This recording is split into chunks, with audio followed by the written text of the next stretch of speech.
నిజాంపేట మండల పరిధిలోని తిప్పనిగుల్ల గ్రామంలో గ్రామానికి చెందిన బెల్లం సంతోష్ కుమరయ్యల వ్యవసాయ పొలం వద్ద 25,000 విలువ గల మోటార్ను గుర్తు తెలియని దుండగులు ఎత్తికెళ్లిన ఘటన చోటు చేసుకుంది.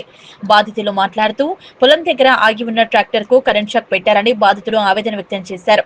రోజు పొలం వద్దకు రావాలంటే భయంతో వస్తున్నామని, తమ ప్రాణాలకు రక్షణ కల్పించాలని బాధితులు అధికారులతో వేడుకున్నారు. తమ వ్యవసాయ పొలాల వద్ద నుంచి మోటార్లు దొంగలించడం జరిగిందని, వెంటనే దొంగలను పట్టుకుని తమకు న్యాయం చేయాలన్నారు. నా పేరు బెల్లం సంతోష్. నేను కాలువల మోటారు వేసుకున్నాక 4 రోజులకు దొంగతనం చేసిర్రు. అది దొంగతనం చేసిన దోలో తెలియదు మాకు. నా మోటారు దొంగతనం చేసిర్రు. నా ట్రాక్టర్కు కరెంట్ షాట్ పెట్టిర్రు. మమ్మల్ని చంపుదామని చూస్తారు సార్.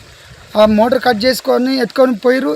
మళ్ళీ ఏమైందంటే కేబుల్ గిట్లా వాటర్లో పడేసి దానికి ఇట్లా షాట్ పెట్టి చేసిర్రు. నాకు ప్రాణాల మీద భయం ఉంది సార్. నాకు ఇక్కడ ఎట్లనైనా చేసి నాకు ప్రాణాలకు రక్షణ కల్పించాలని కోరుకుంటున్నాను సార్ నేను.